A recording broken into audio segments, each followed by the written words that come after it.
Në kuadër të javës së 7 marsit, në shkollën 9-vjeçare Ali Laçi u zhvillua aktiviteti Ftesë në shkollë, një moment i dedikuar figurës së mësuesit dhe kontributit të dhënë ndër vite. Këtë herë, institucioni kishte zgjedhur të ftonte një emër që lidhet ngushtë me historinë e tij, Behter Tibrën, ish nxënëse, ish mësuese dhe ish drejtuese kësaj shkolle dalë në pension prej 10 vitesh. Sot erdha me një gëzim të madh, sepse tu kam bërë 8 vjeçare. Thash bëj një bashkëbisedim me këto nxënës, me shokë që kam kalu vite tona. Kam 38 vjet në arsim, kam qenë në fshat, kam qenë 20 vjet Bashkovasa dhe 13 vite këtu. Kënaqësi, sepse kjo shkollë ka zgjedhur edhe kuadra. Këto fëmijë i kena kalu tonë për dur tonë. Përvoja shumë vjeçare në arsim përkthete një mesazh për brezat e rinj, duke theksuar rëndësinë e përkushtimit dhe dashurisë për dijen. Mate për nxënësve do t'i kisha thënë larg celularëve.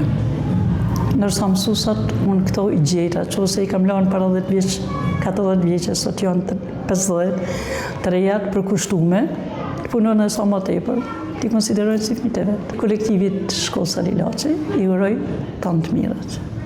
Edhe gëzofshim gjithmonë 7-8 marse, jo vetëm fëmijët këtu, po të gjithë Shqipërisë. Aktivitetet të tilla rikthejnë në vëmendje rolin e pazëvendësueshëm të mësuesit dhe lidhjen e fortë që krijohet mes shkollës dhe atyre që i kanë kushtuar jetën e arsimit. Edhe pas daljes në pension, kontributi dhe ndikimi i tyre mbeten pjesë e identitetit të institucionit dhe frymëzim për breza që vijojnë rrugën e dijes.